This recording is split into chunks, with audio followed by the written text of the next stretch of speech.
Welcome to the live stream. My name is Kathy, and this is my channel, KathehArts, and this is my guest. I am That BeanieDraws. he has any beanie draws. So today I'm going to Mm, continue my drawing. I don't know what yeah. Beanie is doing. I've decided I'm not going to edit videos because my brain doesn't work that way. So I am going to go back to vectoring. Awesome. Yeah. So today we're going to do something slightly different, which is Okay. I'm going to be asking Q&As, and it's going to Mm, be for both of us to answer, if that makes sense. mm, But mm. also, if the audience wants to answer too, they're more than welcome to. So there's that. But before that, Mm. brought to you by cashews, milk chocolate cashews. Bought them in Aldi. Not sponsored, but they're pretty good. Have, have you heard of the Sesame Street 1, 2, 3, 4, 5, 6, 7, 8, 9, 10, 11, 12? Because I saw that the other day and it reminded me of this. This thing has been brought to you by the Thank number you. 12. Is that chocolate? Yeah, it says chocolate. And by the way, you guys are probably gonna hear my daughter in the background. So there's that. Yeah. That happens when you I have want a that. family. All right. So Ooh. let me go through this long list of questions while we draw. You're gonna interrogate me. Oh no, it's not that type. All right, Where's so Rachel? raise Rachel. Man, I can't do his voice though. Okay, so Hmm. there's a bunch of like question and topics that I want to talk about, but maybe I'll pick Okay. specific ones today. Hmm. Um, hold on. There's like long list. There was one specific one that I was like, ooh, we should definitely talk about this. Oh, I'm okay. doing a test to make sure I'm not too loud. What was that? I'm doing the test to make sure I'm not too loud. Oh, actually, let me put the music before I forget. Oh yeah, I'm not too loud. How's the music? I mean, the music. How am I sounding? Cool. I sound good. What about me? Yeah. I just didn't want to. You already sound good. I just didn't Oh, want okay. to be too loud. Yeah, and let me put the music down just a smidge it too, because it might be too loud. Okay. Okay. All right, so here we go. Q&A time. This Okay. one is particularly like art focused. Good. So question number 1. Things I wish I knew before becoming an artist online. Either a content creator or hold on a second. A content creator or like even a digital artist, because we Hmm. both do traditional and digital. So what are, Hmm. or in general, I mean, I guess we could keep it in general, like you can Hmm. talk about them in different ways, like as a traditional artist, as a digital artist, and as a content creator. You can go first. Hmm. Um. I don't know. I don't usually. It's probably not really anything to do with like the creative art side. I just kind of wish I knew to organize my art materials and stuff better. Actually, no, for digital art, that's probably a good thing to mention. That like you underestimate the power of organization and naming your things. Valid, valid. I think that's Yes. a valid answer. So Yes.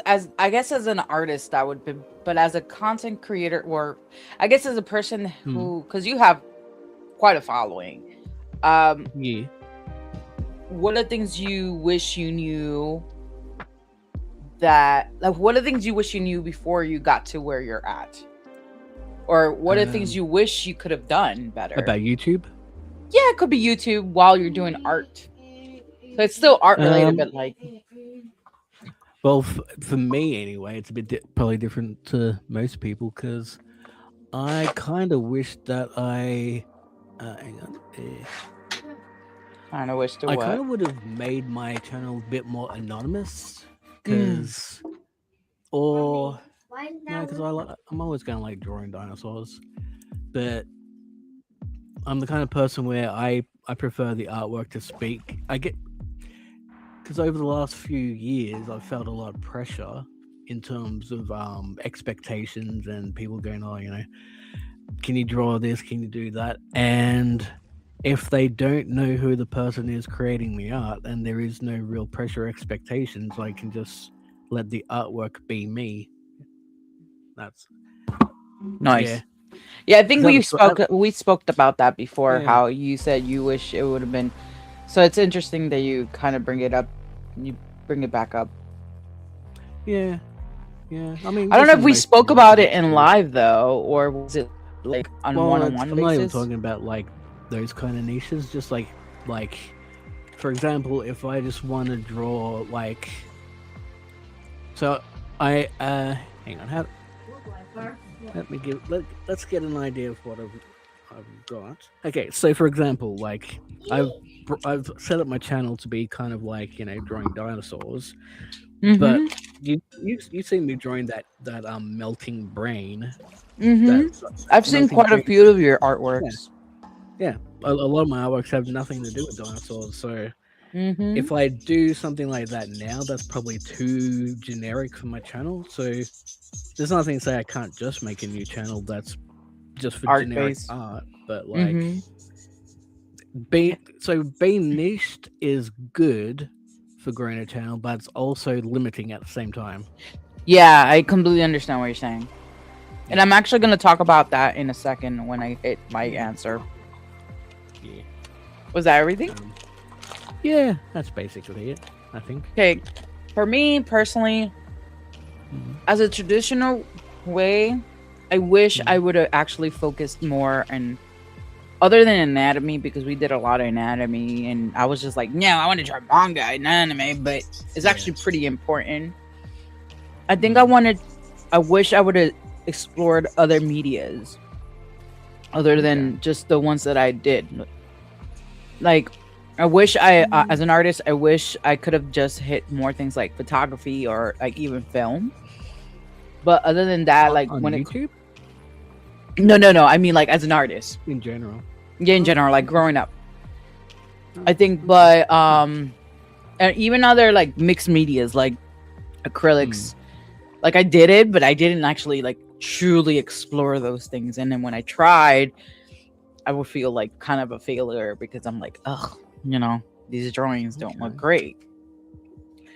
But that's a lesson learned, and that doesn't mean that I can't learn now. I was gonna say, because I've noticed that about you, especially streaming with you, is, and I suppose you could probably even put this into like sort of like a theme of discussion points, is the challenges that like I see you face, that you don't necessarily, how like the whole what's the saying that they say about something is, don't worry about perfect, just get it done or something. So one thing I definitely notice about you, so it's a case of exploring the art, but you would need to allow yourself the freedom to quote unquote mess it up, because you're like, oh, that's not how it's supposed to look. But when you're exploring and you meet him, you are like, I've like when I've explored with watercolor, I keep messing it up, and you just kind of have to accept the fact that you will make mistakes all the time. Yeah. Well, it's funny that you mentioned that, because this is something that I actually thought about. How I've actually I've become better at that, because in a sense of like I've allowed myself to make mistakes. Like this drawing just alone, and you may not see it, but I see all the mistakes, and I used to like kick myself for a lot, like these type of things. But I've come to a point in life that I'm like, I'm gonna make mistakes. My art is not gonna be perfect. It's not gonna be for everyone. You know what I'm saying? Yeah. So I've come to a point that I'm like, I'm just doing it really for me. I'm having fun with it. and that's what really matters. Yeah. You know what I'm saying? So that comes with everything that I'm doing in life right now. This is not just art. So it's a really big thing that, like, it's funny that you mention it, but it's like it's something that I've grown to get better at, and I'm not so like I don't compare myself to other artists in a negative way. You know what I'm saying? Yeah. In a lot of my art, you can see the influence, especially if you're into like old school anime. You can definitely tell the influences that I have, but I kind of shape myself in a way that I'm like, these people are obviously better than me because they have a lot more experience, but that doesn't mean that I'm not a good artist. Yeah. I don't know. But yeah. What were you saying at the start there? Because there was something. Because I one thing I'm learning in myself is like trying to remember key points I find interesting to talk about without interrupting to talk about those key points.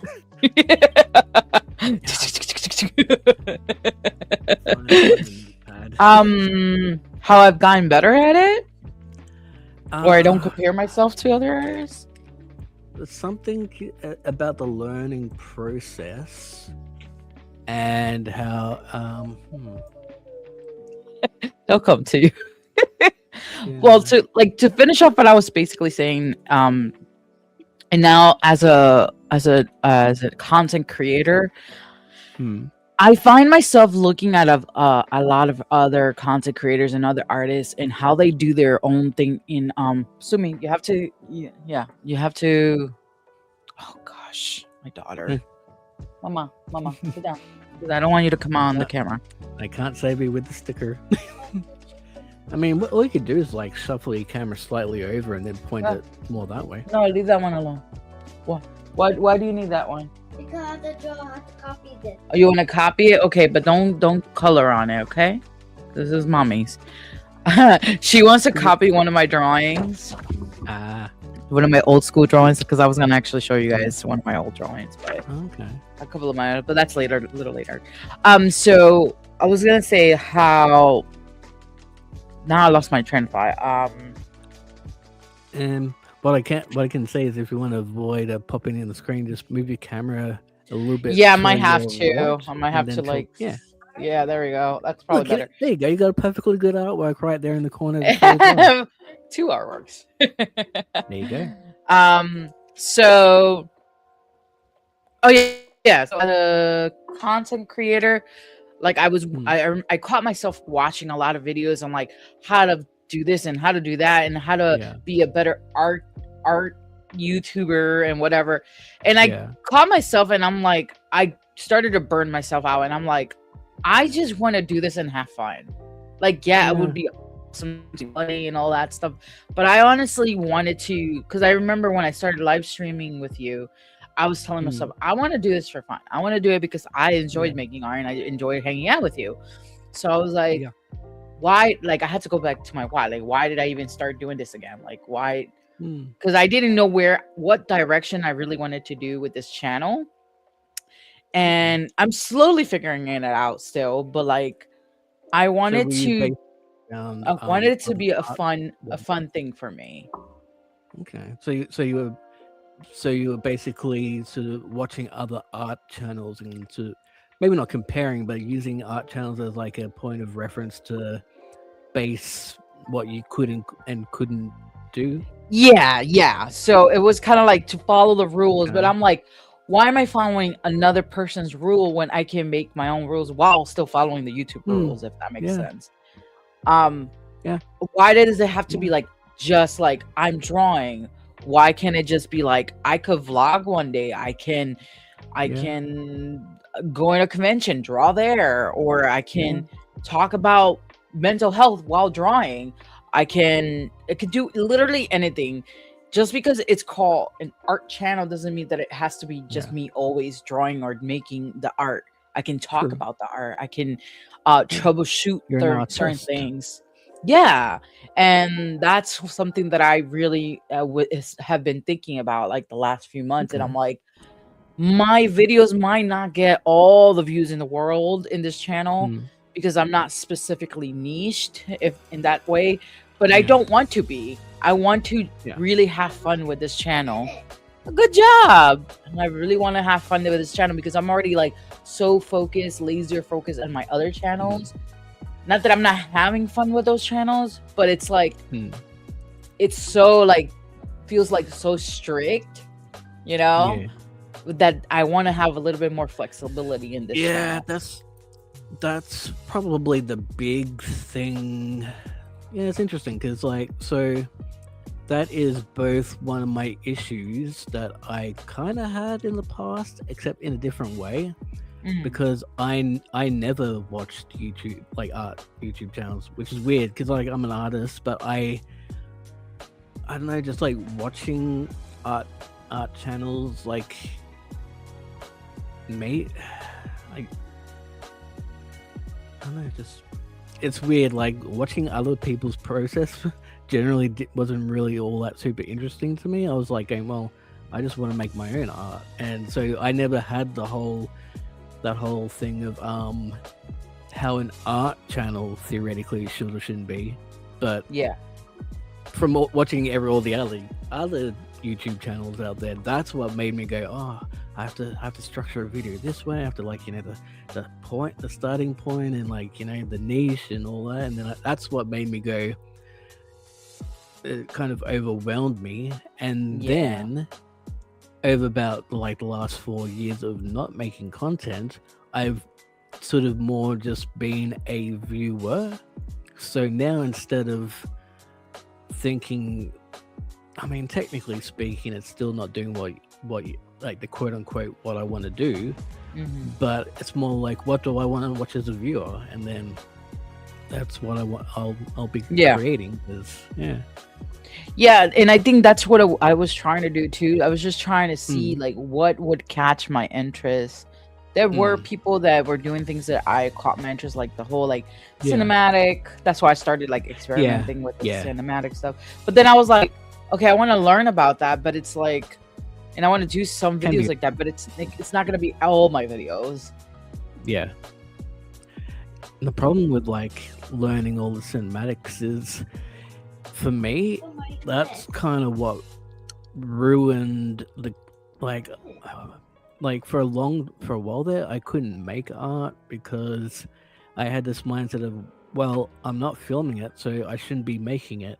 To the point where I stopped making it and filming it, and now it's more like going, well, kind of brain fart. You know, I understand what you're saying. I guess that's a struggle that I had too. So another thing is that I wanted to make it easy for myself, even though sometimes I'm like, oh, I want to make it like really like again cinematic, but I was like, there are times that I just want to make art and make it easy. So that's why I was doing research, and what I found was that a lot of artists that film themselves drawing, they don't film themselves drawing the whole time. True. They will just film themselves like a few seconds to like a minute. Yeah, I still got the hang of that.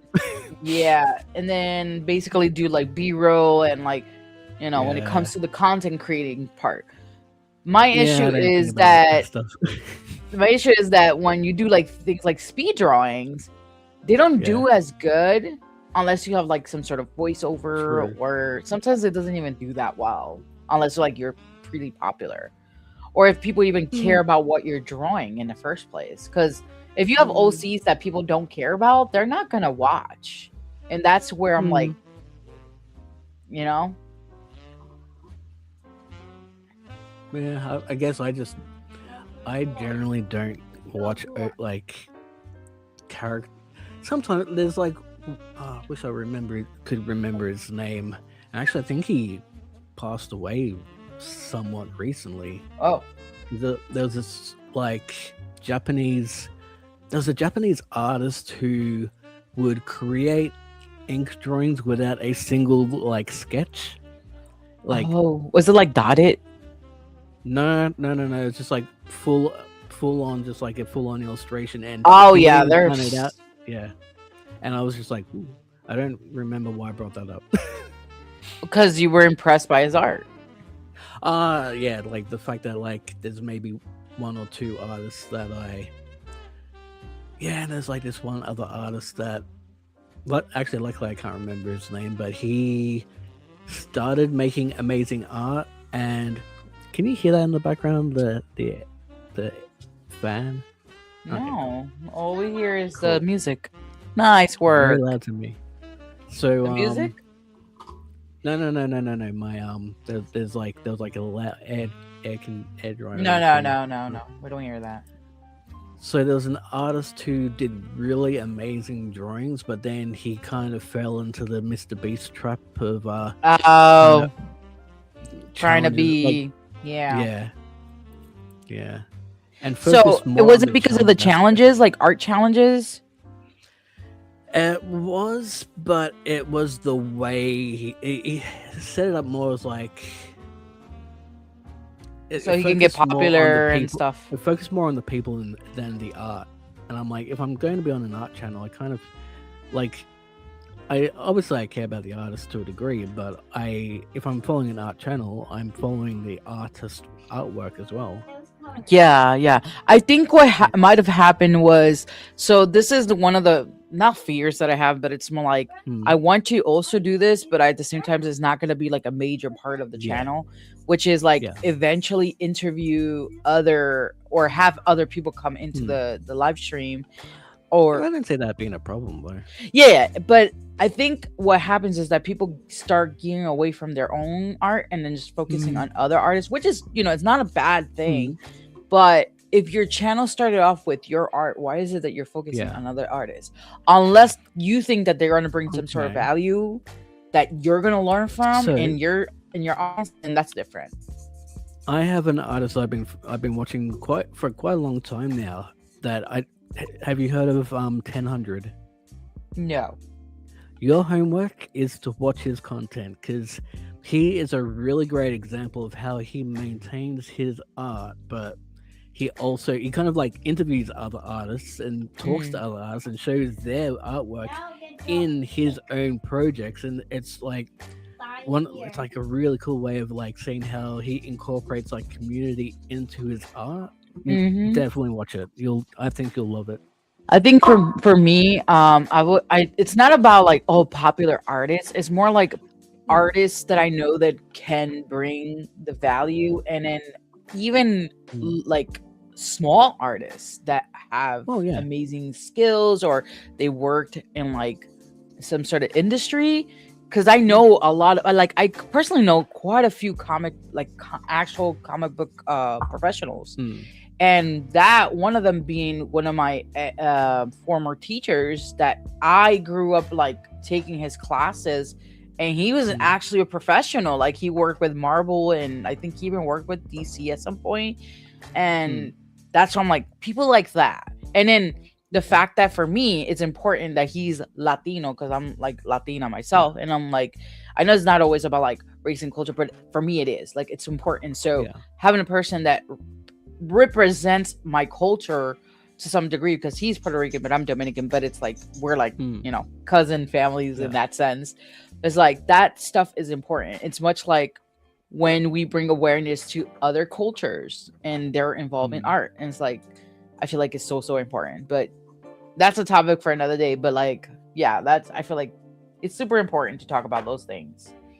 Yeah, well, when you because when I was bringing up 1000 and the way he does it, it's not about like, some of the artists I've never heard of, some of them like really small, some of them big. It's more just like an example of how he's been doing it, which is like we were just saying about like, watching other art channels and that's just that, but it's more of like an example of, hey, that's an example of how he, because it sounded like you were a bit possibly worried about it in changing your channel in a way you didn't want it to change. So that was more of an example of how you can bring other people in it. No, I understand. At all. Yeah, I think there's just a lot that I want to do with the channel. And then there's also like there's a way that I want to figure out how to do live streams to involve the viewers, if that makes sense. Like if we would do to do like a live drawing session, and we'll have like a model or something, not an actual model, but somebody like posing. So that way, if there's somebody watching and they're drawing with us, they can practice too, if that makes sense. I don't know what's going on with your screen, by the way. It's like going black. Yeah, I know. It looks nice, baby. I'm trying to do something kind of cool-ish. Just okay. I wasn't sure. So like, I wouldn't mind doing like, because this is something you would probably see like in college or in like an art class. Like we can have a live anatomy class or something, but it's obviously going to be free online. And then people, if they want, even if they're watching the replay, they can definitely just watch. And then they draw with us. It would work, but sounds interesting. Yeah, I don't know how it would work. I that's all the stuff that I want to figure out, obviously. Yeah. And then in the process that we can talk, like I could talk about like, how certain things are folded, or like how they look, where the shadow and the light is coming from, like just make it a little fun. Art classes in it, sort of thing. Like like an art class, but live. Like okay. I mean, I'm not really talking to. I mean, we can have people come in, like we can have like, and I keep saying we, but I mean me. Yeah. But like I can have like some of my friends join in, and we're all like together, and then whoever's watching like from the live stream that is not with us, they can still participate in like the chat or something. Which, by the way, I haven't even looked at. Bear with me for 1 second. I'm not going to go anywhere, but there's an artist that I follow that kind of basically does what you're talking about. I'm actually in their Discord. But boo! I have to pay for this. The channel is like called KAYCEM, and basically it's like he does live. I haven't watched him in quite some time, but he just reminded me, going, "Oh yeah, he does live art classes." It sounds like fun and interesting, and obviously it wouldn't be the same day that we are live streaming. It would be probably a different day, or it wouldn't be like every week. It would be like probably once a month or something like that, like a special themed base. So it's like this is like, I'm thinking long term, like this is in the future. Like I don't know if that's gonna happen right away, but like this is something I'm thinking long term. But I guess we can go to the next question. Hold on. That was it. We definitely well, the thing I was trying to do didn't work. For some reason, if it won't let me crop a second. Oh, let me keep experimenting. So I have a kind of like a more, I don't know if this is a funner question, but like this is like wow, that's awesome. You drew Dende. She drew Dende from Nice. Can I show? I'm gonna show.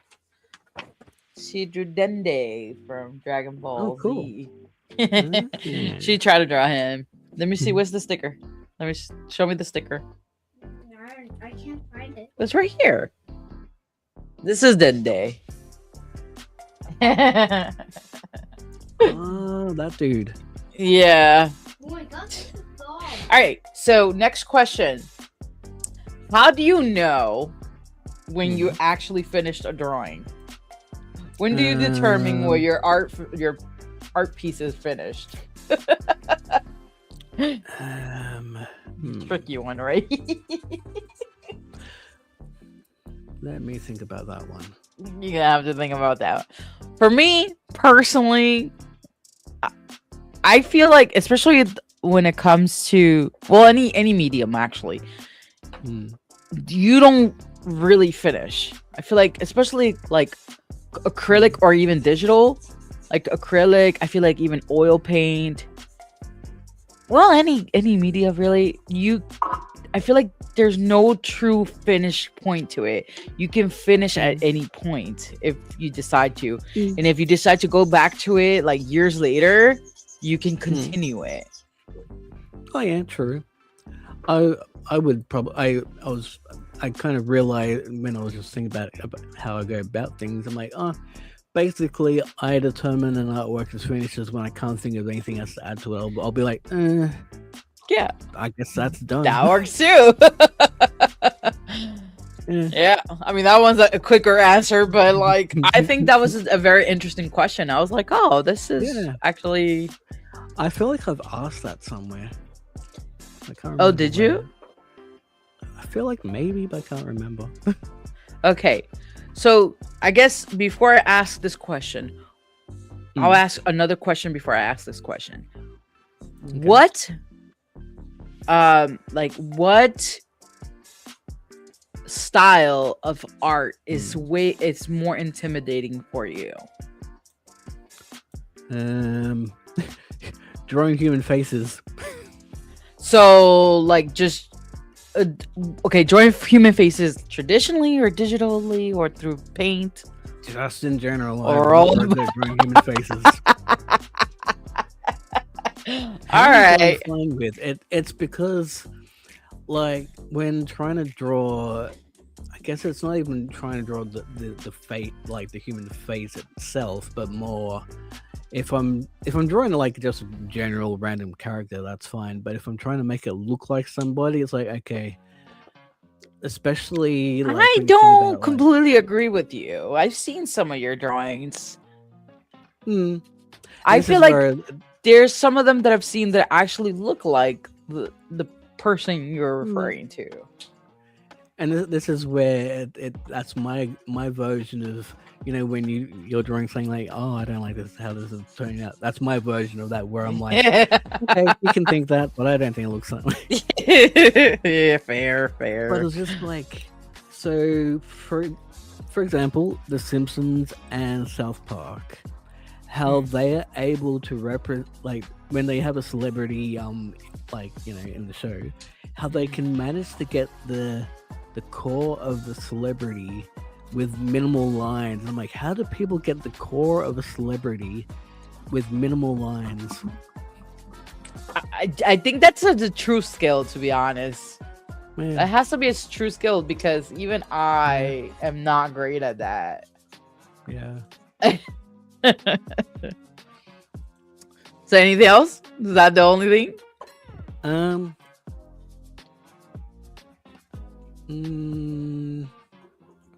Probably doing like ink work, because I know there's like one or two works that not in the sense you're thinking of possibly, but it's like for me, getting shading in ink work, it's like, because I kind of want to, I haven't done it in a long time, but I kind of, you know, comic book, like not even like hatching and like I've always wanted to sort of get as close to like Marvel, Batman, Superman, those kind of like intense, like black and white rendering where it's all ink, it's dark, and you can tell exactly the shading. One of the things that can help you with that is the silhouette, you know, the silhouette things, like just getting it silhouette wise. And there's quite a nice job, Baba. I know. I've seen quite a few artists on YouTube that are comic book artists. They show you how to do it. But yeah, I totally did. There's this one artist. His name is Michael. I forgot his name, but he used to work on these comics that I used to like, and one of them was Witchblade. And when I tell you, when I tell you, I think actually, I can me show that you. once. I could probably show you guys. Let me see if I have it here. I should have it here because I always keep my comics nearby. I've got like a collection of comics as well. I've been trying to sort of keep it like in a close proximity for streaming and content making purposes. Yeah, I totally get it. Okay, all I see is my Gundam Wing stuff. Hold on. I should. Okay, I think this is it. So let me see if he's worked on this one. Michael Turner. That's his name. So he actually has worked on this one, which is one of the Witchblades. Yeah, beautiful. Yeah, beautiful artwork. He also has worked on Tomb Raider. So Top Cow. Huh? Well, actually, put it on top of your that other. Oh yeah, that's true. Oh, that's cool. True. So Oh yeah. he's worked on a lot of Top Cow, like this company. In a Top weird Cow. way, that's almost like not to make offend the others, but it's almost too simple. Like that one's kind of more the shading, like even more. Well, extreme it than that depends one. on the who did the artwork that time. Yeah, But there's like quite true. a few artists that work on the same comic. That's why. True. But there's another They have one. like Hold style on. guides. There's another one that I have that I love. So I'm bringing this up because there's a point to it. So there's an artist This. that I follow. What, puppy? That. I don't know. You like stickers here. There's an artist that I follow on Instagram. And I started reading her webcomic, and I was like, man, her art reminds me of like a very like inspired by. She reminded her main character reminded me of her a lot. And I was like, and then I read to her, I was like, hey, I really like your webcomic. I was like, your art reminds me of like Witchblade and like Top Cow like art. And then she was just like, actually. She was basically saying that she was inspired by it, that it was one of her influences, and I'm like, mind blown. And she has a lot more other stuff that and that's what I'm saying. Like, this is why I'm like, it's so important to like talk to like small artists. I don't think she's really a small artist anymore, but like smaller artists, because you'd be surprised what are their influences. Yeah. And I'll just show you one more thing. So this is the gallery one. I'm not gonna show everything here. Yes, baby. Because some of them are kind of adultish. You don't want to get the age restricted. Yeah, I might. So I might not even show. Okay, I'm gonna show you one of the. Okay, Mama, I'm busy right now. Okay. There, I found the shortcut I was looking for. So this Control is Alt. one of the characters. See the detail on this? Yeah, it's also like how they render the hair that I've also been like, how do people do that? So beautiful. I wish I can do things like this. It's so beautiful. I want to oh, look at this one. Look at this beast right here. That's cool. That is so beautiful. Yeah. I don't have anything black and white. The only thing black and white that I have is like manga style, which this is actually made by one of my friends in Japan. Oh, that's impressive. Yeah, her name is That's Yuka kind of Nagate. how I wish I could draw. Yeah, her name is Yuka Nagate, and she's been a long time like manga friend. Like she used to be like technically a teacher of mine before, and then when I went to visit her in Japan, she gave me a bunch of stuff. She gave me a bunch of her stuff. I can probably show you like my closest example to what I basically the closest I ever managed to get into actually like Marvel show me. Give me a few moments as I find where I saved it. Oh my goodness, I just realized something. What? I didn't finish coloring the little eyes on the No. No. Now I gotta figure out where my dinosaur drawing folder is. So for me, I'm gonna answer the question on like the question that you basically answered. Basically, like for me, I have difficulty drawing other than people. Like I can't draw realistically, but that's besides the point. It's other things. Like I can't draw backgrounds. I can't draw dinosaurs. Can't draw animals. And then sometimes I want to like learn how to do like sci-fi drawings, like like let's suppose like, I don't know. I'm trying to think of a good example, like Star Wars characters or not characters, but like the space stuff. I won't be able to draw that. That's really hard for me. What about it is hard?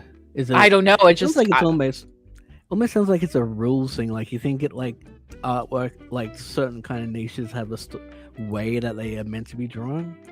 Probably. And in sci-fi, that's like the last thing you should be thinking about. I can't draw dragons. I wish I could draw dragons. Dragons are so cool. Why can't you Like, draw well, that's dragons? fantasy.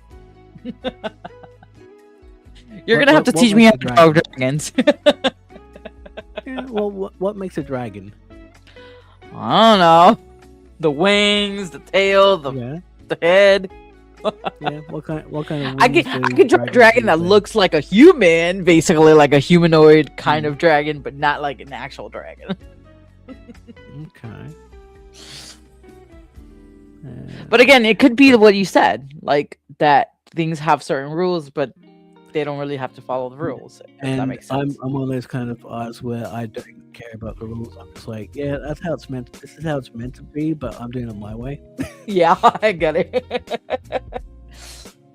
But I can't find the artwork I'm looking for right now. But this is, I think it's. I was just like, This should be okay. Alright, Mama, go upstairs. Go sleep upstairs. I just rest. No, don't sleep here. If you're gonna sleep here. If this will even work, that is. This Go is sleep. one that. If it'll, yeah, this is. Oh, one I that, feel like I've seen this one before.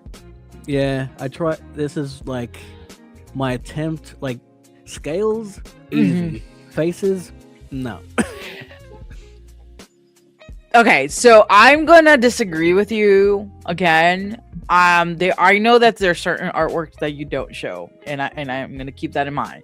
But there is a couple that I've seen that are both traditional and digital, and I remember I was like, wow, these are really, really good. And they were human faces, and they were really, really good. Yeah. So I think you're not giving yourself enough credit. And you need just time to draw it. Like, don't rush it, and you'll get it. I'm trying to find my really good one that I like. So you know, it's funny. The real question was not like the one I just the one we just I just asked. The real question was, why does traditional art feel so much more intimidating than digital? But then I was like, I don't know if that's actually true or not, for depending on the artist, because digital could be a lot more harder for another person. Well, I can tell you why for me it would be more intimidating is because you don't have an undo button. You can't just move things around. If something doesn't look quite right at this angle, you want to draw it slightly that angle, you have to erase everything and start again. Yeah, but you know what's funny about that? For me, it used to be the opposite. It used to be like digital art was so intimidating for me before I got into it. And because I was like, I don't know, I think it was just the unknown of it. Like, I knew it would be easier because you had the undo button and all that stuff, but it was like the unknown. Like, I didn't know how to use the tools properly and anything like that. And I think it just goes the same way with traditional. When you don't really know how to use something, you're scared. You're just like scared of using it. So I think that's really what it comes down to it. But even if traditional artwork is scary, it's still it's scary. Art is scary in some sense. I still go for it at this point. I'm just like, whatever. Like, this is not. I don't know personally if I'd go the word scared, maybe intimidating, but like, yeah, that's what I really like meant. I suppose the only fear I have is like saying with traditional ink, if like, for example, like ruin. Yeah, I go. My fear is like going, well, I can't remove ink, so if it goes away I don't like, then that's it. Well, one way you can prevent that is when you do the traditional way, when you take when you do it like by pencil, you can take a photo or scan it and have like that version of forever, and then go for it from there. Like, I don't know, that's how I would see it. Technically true. And that's why I started approaching like traditional artwork a lot different now, because I can always do that. Yeah. So there's that.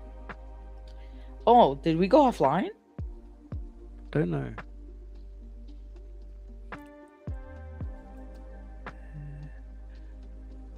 Trying to remember. Oh, I found it. There's the artwork that I was looking for. Oh no, I think we are offline. Really? Did you lose internet or something? Oh no. We're not. Okay, we're back. I think we're back. Yeah, because it suddenly went like off. Like, that was weird. Okay. Well, this is a mess. Okay. Well, man, it's a good way to show art. The art. That is like clever. you can't even see it. Well, What is it like? Just yeah. clouds or something? No.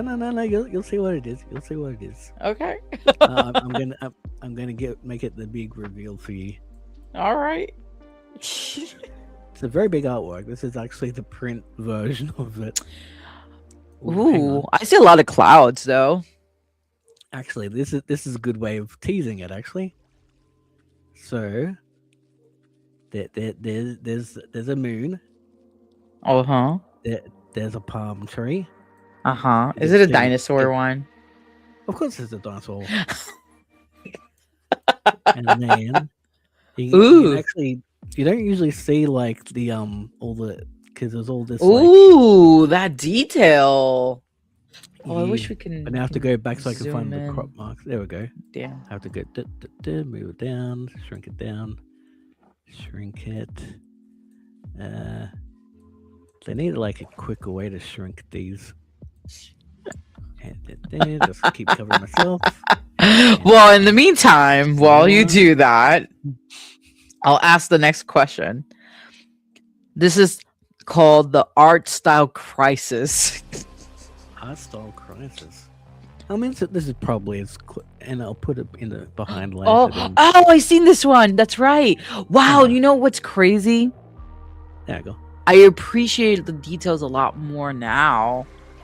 To walk. To walk. Oh my god. Stop. Crack me up. That is beautiful up close. Yeah, that's Wow. now I should see if I can. Now I'm gonna have to get this one in a t-shirt. Because you know I It's- have the other one that you have, like the I t-shirt don't know and the if I mug. have it on as a t-shirt. You do. I do. Oh. Yeah. I remember you have it as a t-shirt. I didn't get it because You remember more about my merch than I do. when I bought the other one, the mug and the other t-shirt with the same dinosaur, I was like, I've always liked that piece for some reason. Like I've always liked it Yeah. for a long time. Yeah. And then I didn't realize how much detail this one had because you can't see it from the little thumbnail. You don't appreciate it until you see all the details when it's like up close. Like when you show the up close version, I'm like, holy cow, that is amazing. Let's see if I can do like second. Okay, we go second image, So, and I should have this. question. Have you Yes. ever felt like you don't have a style, an art style, like a specific art style? In the past, but not anymore. Mm. Yeah. I definitely feel that way because I think it's part of it is like imposter syndrome. Oh my god, look at that. So beautiful. So now I can put. I wish I could it show you together. up close. There we go. Let's. Here, where's the little hands at? There's little hands. And then, where is it? There you go. You can have Let me that see for if I can- free. There we go. We can see it up close there. Okay. Hey, for look at free. that. That's awesome. Wow, dude, this is beautiful. And actually, if I pull him out, Look back at that There's detail. the layer. Come on, layer. There you are. There you go. That is more- so amazing. You know what? Seriously, you're gonna have to teach me how to That's a do backgrounds breaks. like that. Like all jokes aside, you're gonna have to teach me how to do like backgrounds like that. That is freaking amazing. That is so beautiful. Mostly impressionistic. Maybe I should do a video on like how to do backgrounds. You like that. should. It is so good. Like I'm not just saying that. Like that's really beautiful. That's really freaking beautiful. There's So probably a video in that. yeah, you should just. I'm telling you, do it. Yeah. So Remind me later. yeah, we're gonna have to go back to the live stream. Like, go back to this live stream and watch it. So yeah, like for the longest I felt like I didn't really have a style. Like yeah, I would draw anime and like manga style or whatever. But I felt like I didn't have an actual style for the very, very long time. And that's why like the imposter syndrome kicked in. And I even at some point I gave up on like drawing manga and I wanted to experiment other styles because I was like, oh, I started feeling like I'm too old to draw manga. Then I'm like, what the heck am I talking about? No, I'm not. Like, there's like plenty of manga artists who are like in their 50s. Well, I'm not in my 50s, but like, you know what I'm saying? Like, they're in their 50s. And it's so now I'm more like, whatever I feel at the moment is what I'm going to do. Like, these pieces back here, I haven't finished this one, and so I did it a long time ago, but I experimented with other styles, well, other mediums, but while doing the manga style. Like, it might not look like it, but it is. So I can give you an answer to the style that's not even technically my answer, even though it is my answer as well, is that because with me, I never really cared about having my own style, because you'll find that even if you try to copy someone else's style, it will be your style, because you can't draw someone else's thing exactly as they did it. If you draw it you just drawing it your own way, that is your style. I think what it is like you get drilled like in your head that you have to have a style. And that's like growing up, that's the thing. That was the thing. You have to have your own style. About, like, copying someone else's style, I guess. But like when you see drawings and you're like, oh, this person made it. Like that's what it was. That just comes with time and experience. Yeah. Of course, but I'm saying like during that time I didn't know. Yeah. But now I'm more like, I don't care. I'm gonna. But in a way, I feel like over the years, like comparing to what I used to do on Instagram before, I feel like I always had my own type of style when it came to coloring, especially. Traditionally, my color palette was very much in a mixture between of like pastel and a little bit darker. Now it's a lot more like it's balanced out in different ways. But digitally, I feel like I've taken an approach that gives that dark romance vibe, if that makes sense, because that's what I like. That's interesting about the whole concept of having a style. I think that's the thing. Like, people, because I now remember that I've had people in the past, I don't know if it was like teachers or people saying that I focus on too many styles, and but you have to bear with me, my throat's being weird again. But that's okay. That it's like pick one style because you need to be consistent, and that's just not what I do. I like doing cartoons. Like, for example, look at this guy. And look at this guy. They're like completely different styles. Different, but like, I completely understand what you're saying. Yeah, agreed. And the reason why, now that I remember, like, I think it was a teacher or a professional was saying that is because when a client comes to you, they want to know what they're going to get. So they don't know if they're going to get like a cartoon or if they're going to get something serious. That's why I guess it's probably important to have a quote unquote a style. I don't even care about that anymore. Like, I'm like, whatever. So I would show you how I used to do, or like a lot of the back in the day, but that's a lot of scrolling. But I can kind of show you guys how my coloring style looks nowadays.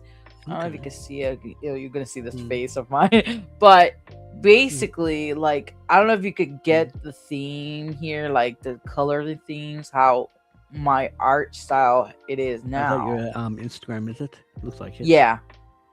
Nice. So I feel like it has like a certain vibe now, and that's because I have this specific this is how I color now. And I feel like coloring is a big part of it. Like, it's not just the drawing itself, but it's like the way I color. and that's how I found my style and per se, like with digital artwork anyways. And with coloring with pen marker is a little bit slightly different, but it still has like similar vibes, if that makes sense. Yeah, I just basically went for so that really serious looking dinosaur. That was me just trying. It wasn't copying or like the word copying it nowadays is kind of like broad, but like I was inspired by like, you know, that serious dinosaur was my attempt at doing sort of like a Marvel style of T-Rex. But it looks so good. Yeah, looks so good. It was basically, I wasn't. I guess technically it's not my style, even though technically it is my style because I drew it. But it's me trying another style. And it was complicated, and that's why it was like tricky because I'd never drawn like that before. It looks really good though. Thank you. Yeah, like all seriousness. I've never really cared about like the concept of having a style, and then I guess if I do have it, like people will be like, "That looks like your artwork." I'm like, "Oh, okay, cool. I guess I have a style." People finally recognize it. Oh my god. Oh, yeah. I guess I'm not style and like, you know. Yeah. So I guess kind of people. I guess we have like we could do like 2 or 3 questions before we go. So okay. How long did it take you to feel confident with art? Like even if it's just like piece by piece or like in general, you can answer however you feel comfortable. Okay. I've got a very vague non-answer. So I feel like I've always felt comfortable and never felt comfortable. Oh. Exactly. That's interesting. But, yeah. So there's always like this element of like. So ask the question again, because I know what. Like when did you like realize, or like when did you like? I actually don't remember. How long did it take? But like, you could really just go with, you know, when did you realize you became confident, or, you know. Okay, so yeah. So so for example, this little dude that I'm working on right now, I would say he's an example of me being highly confident with, you know, my style. Aww. But the fact that I couldn't figure out how to draw his teeth or how to get his eye to look, you know, fitting with the rest is me not being confident. And got it. So the big dinosaur, I knew I could draw. Like I knew I wanted to give it a go, and I knew I could probably draw like that. So that was where I was confident. But I also was afraid of messing it up, so that's where I wasn't confident. So I've always had like this mixture of confidence and non-confidence at the same time. Yeah. That's awesome. For me personally, non-answer. no, I mean, it was an answer. That was still an answer. I think for me, it took me a long time to feel confident. Even if I like enjoyed drawing, it took me a long time to feel confident in my own work. I think there were moments that I did feel confident, not because it was like, oh, it was good, or it was because I put a lot of feeling into it. So for me, it was good. For me, it felt perfect. I have quite a few pieces like that. I have this one piece. I actually have them on my wall. I don't know if I can show now. I'll show you guys next time. But I have quite a few in my wall. Like I have like 2 or 3 pieces there that those were like really sentimental to me, because it was either a time that I was really like low, and I just put a lot of effort into it. Not a lot of effort, but like put my whole like feeling into it. So it made me feel confident that I know that this piece, even if it's not perfectly drawn, it made me feel confident, made me like build that thing back up. But for years, besides that, like I did not feel confident about my art at all. Okay.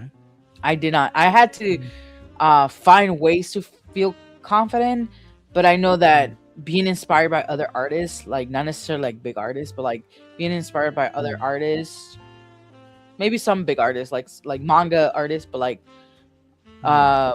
I've mentioned this person before, which is he was a former friend slash ex-boyfriend of mine, that even though his artwork wasn't like perfect, he was a huge inspiration to me. So it made me feel like if he can do it, I can do it too. And then I think it was also vice versa, because he also liked things that I did.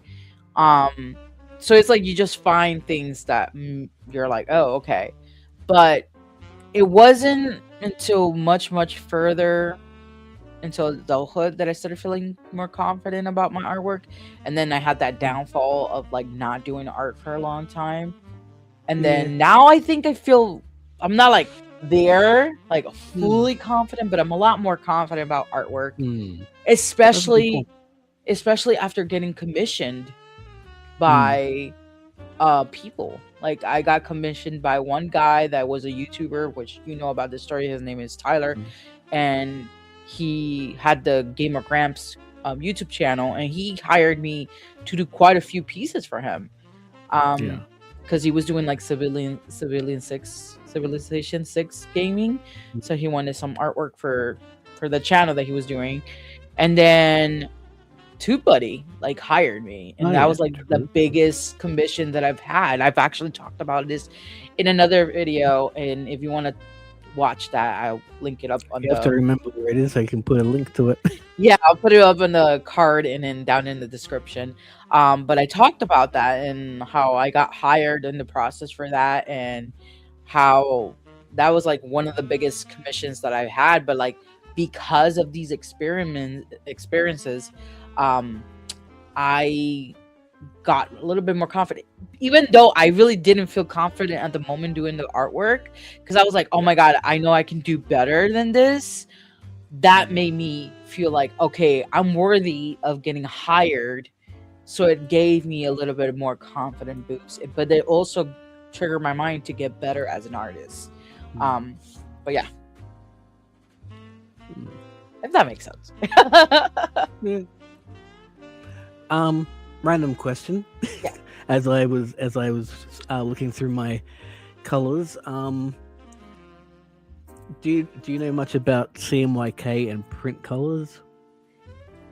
Kind of, not really, not a lot. Because I've kind of forgotten about what do you deem to be the color black? Is it just the CMY? I don't. It must be called K because of the K in black. But because I'm like the CMY, that's cyan, magenta, and yellow. Yeah, cyan, magenta, and and K is the black. So without those, black kind of looks a bit grey. And then And was that the question? I guess I wanted to know if you color theory, things that I forgot about. Well, this is less about color theory. It's more of a print theory, I guess. Because I've had people tell me going, "Oh, we couldn't print," or it would print, and then when I get the print, I'm like, "This looks all weird." And it's like, yeah, because you forgot to do all the blacks in proper black channels. That makes sense. I just kind of remember that right now. So that would happen. That can happen. Yeah, that can definitely happen. Yeah. Okay, the kiss. All my colors are messed up. So the next question. Yeah. Why is copying, or this actually can go both ways, two ways. Why is copying not necessarily a bad thing or a good thing? Or why is tracing a bad thing or not a good, bad or good thing? Like, what are your thoughts on that? Okay. Well, okay. Let me rephrase the question. Let me reframe it. Is tracing or copying a bad thing or a good thing? If you're tracing something in order to reproduce it to claim it as your own, that's not good. If you are tracing something, like if you're tracing your own artwork, that's fine. But if you're tracing someone else's artwork, no bueno. If you're tracing your own artwork because you want to, that's how Disney and all animation do. They trace their Yeah, own artwork, and yeah. to do So the traditional animation. yeah, and I guess if you're tracing like if you're tracing a picture of a cat or something, like if you're tracing a photo of a cat, then I don't know, like Yeah, I know what you if mean. no one knows. Yeah. So here's the thing. I actually agree with you. But my take on this would be, Mm, first of all, what you say originally about if it's your own work, understandable. But if you, let's suppose you wanted to trace a cat, like you said, yeah. I would say is don't trace. Like you could trace it, obviously, Mm, but don't use the straight up version of that trace. What you could do is do another piece, especially if it's in traditional digital. mm, It's a lot more easier to do this because you have layers. mm, Because I've done this. So like for example, the frog one that I did, remember the angry frog one? So yeah. I took, or the toad rather, I took a real picture of a toad, I traced it, and then I did Mm, another layer and then redid it my own way. So I mm. made it look Yeah. less realistic and just more like how I really wanted it to look. Well, I was My gonna also say that tracing as a reference, like if you're just using it for reference Yes, practice. yes, that's exactly where I was going for. So Ah. using it more as a reference, Mm, it's fine. I think it's yeah. just straight up drawing, like drawing over the drawing and then claiming it as yours is Well, yeah. it's bad. But Yeah. there's another thing that I was gonna say. Tracing is not Mm, or necessarily bad because mm, it can help you understand how certain things work, if that makes sense. Like if mm, you're drawing, and I'm not talking about like tracing like mm. I'm trying to think like a lot of people trace like anime stuff. I know people do it because they're doing it for their own personal reason, like they're just trying to learn how to draw. Mm. So I think tracing in that sense is fine as long as you're using it for personal Okay. things, not selling it.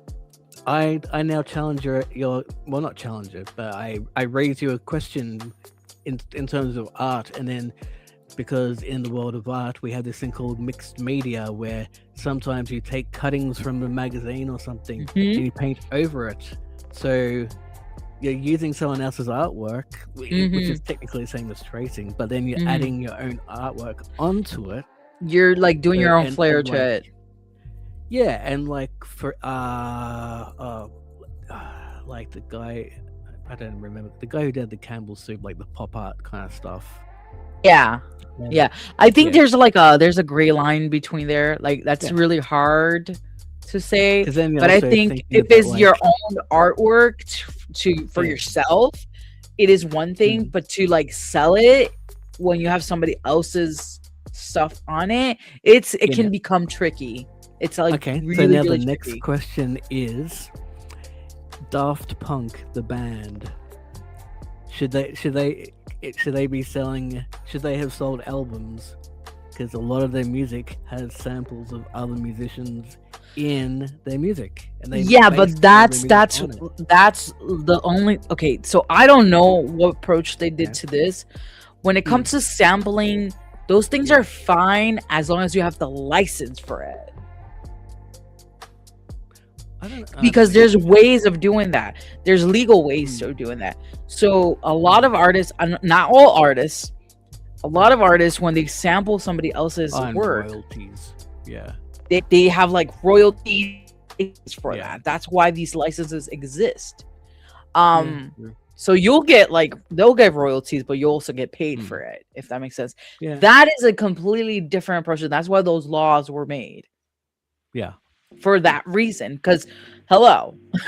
Yeah. I So didn't factor in that part. yeah. So that's why. Because okay, one big example I could give you is like I don't. It Mm. might not be the same in this situation, but like the YouTube content creation part. Like when I'm Yeah. with my other channel that I have, and I'm Mm. like, oh, I license this song because I'm able to do that now. And it's much like the songs that we're using on the live stream. We're licensing those songs so we can use them. Yeah. Like, we're not sampling them in that sense, but we're using them. Hmm. Well, they'll get their royalties, but we'll also be able to monetize. So it's kind of similar in that sense. It's not exactly the same, but I don't know if that makes sense. Yeah. So I'm not saying that every artist does this. This is why a lot of artists Hmm. get sued True, yeah. because they don't all do it. But yeah. Or you be like Banksy and just don't be known, so no one knows who made the artwork. So if you do like copy someone's art in the sense of a stencil, and then they can't come for you because they don't know who Banksy is. I don't know who Banksy is myself.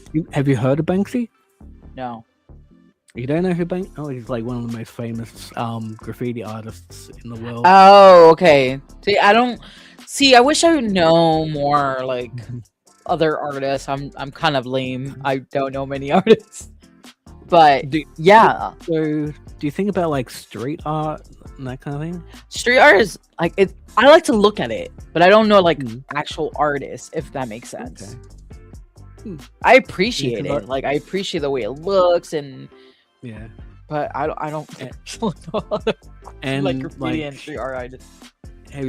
Have you ever followed? This is going like sort of like the deep. There is one guy. There's this one Korean guy that I don't remember his name, but he does like street art and portraits.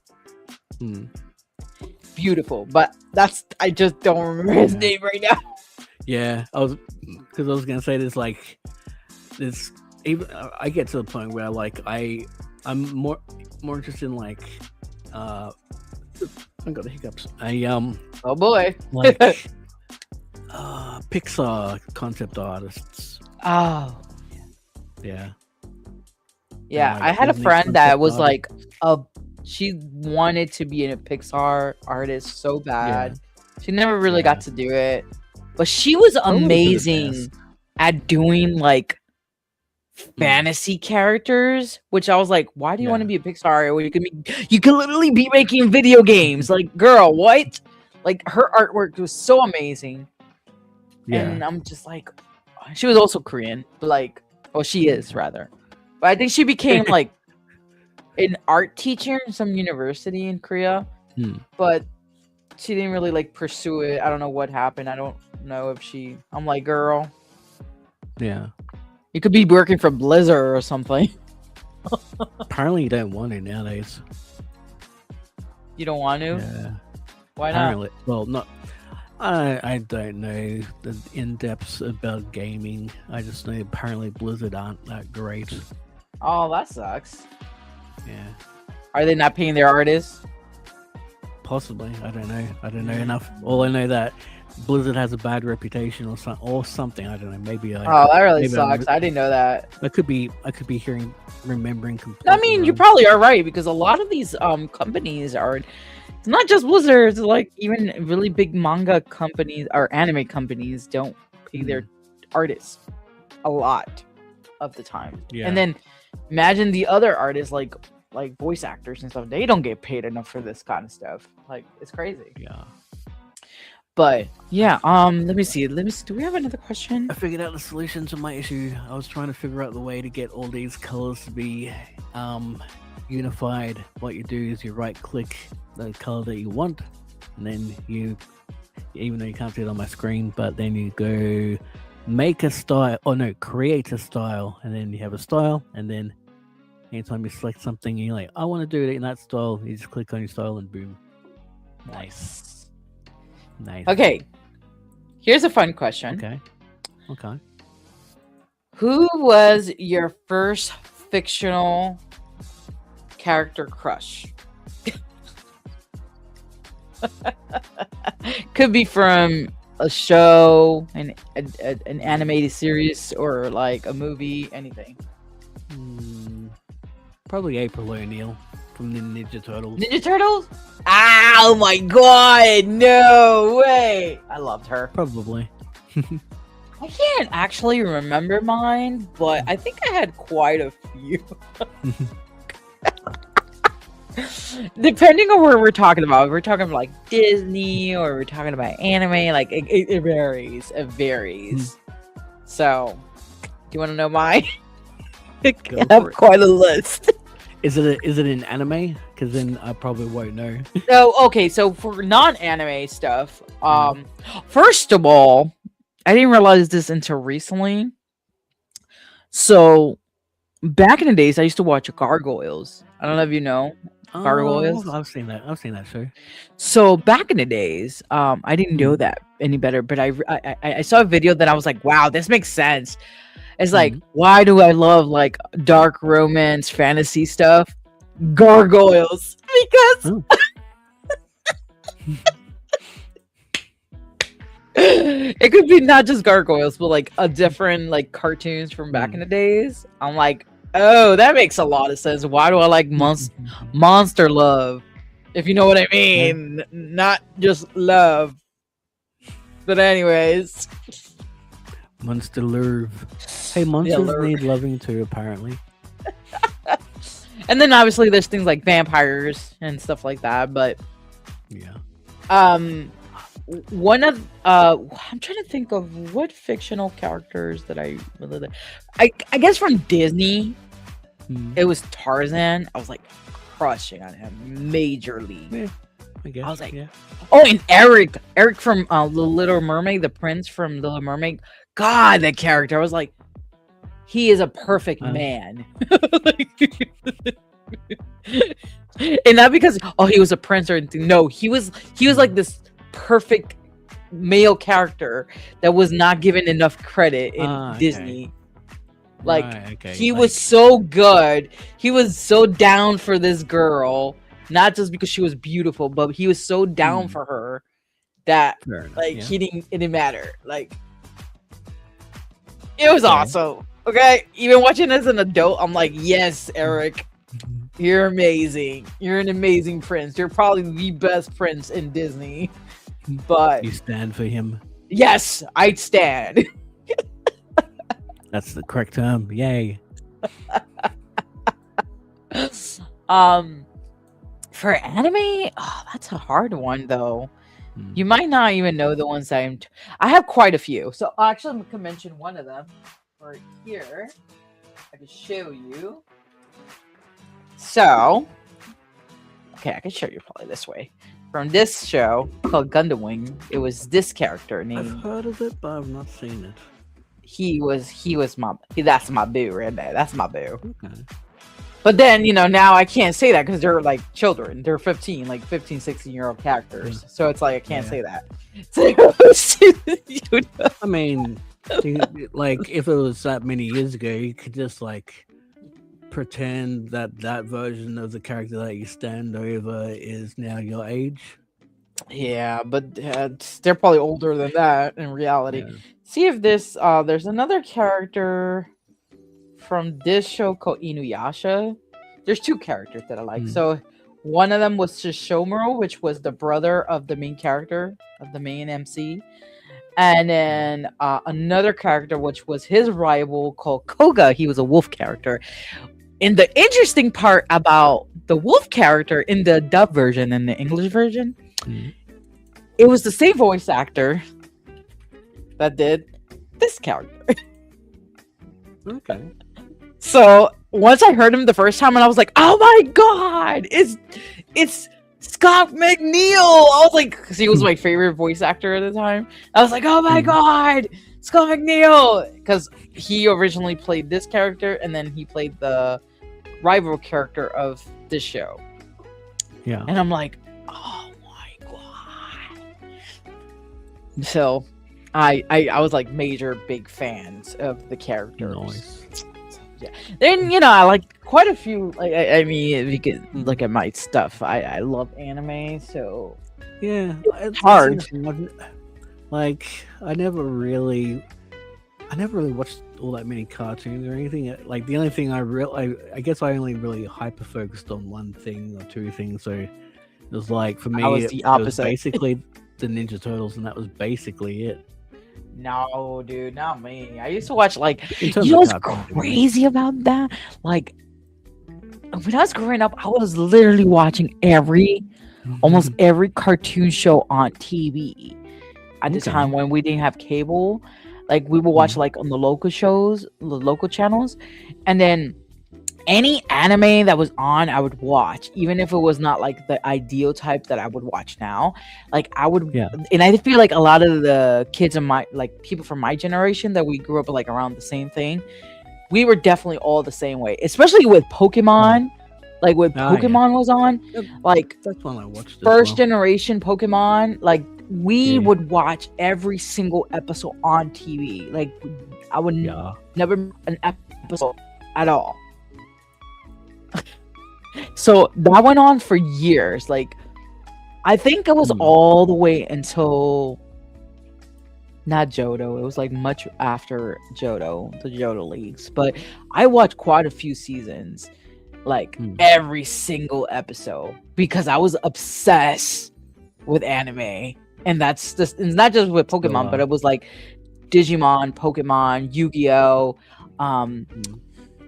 what's the other ones? One Piece at the time, because One Piece, it was a different, it was dubbed differently during that time.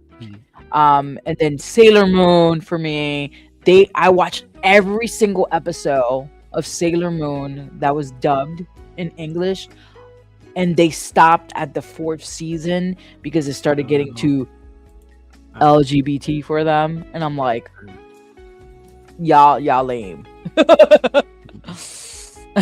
So they stopped dubbing it, but now they dubbed it, like they dubbed the 5th season. So, but it's under like a different company now. But like, yeah. Anyways, one of my girl crushes was Sailor Jupiter, still is actually, but yeah, there's that. I don't think I ever watched Sailor Moon, but I know it's big popular. That's okay. Probably not gonna be your thing.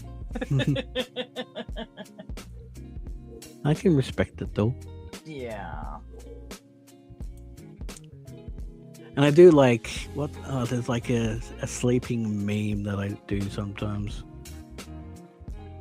Like there's like Buttercup or something.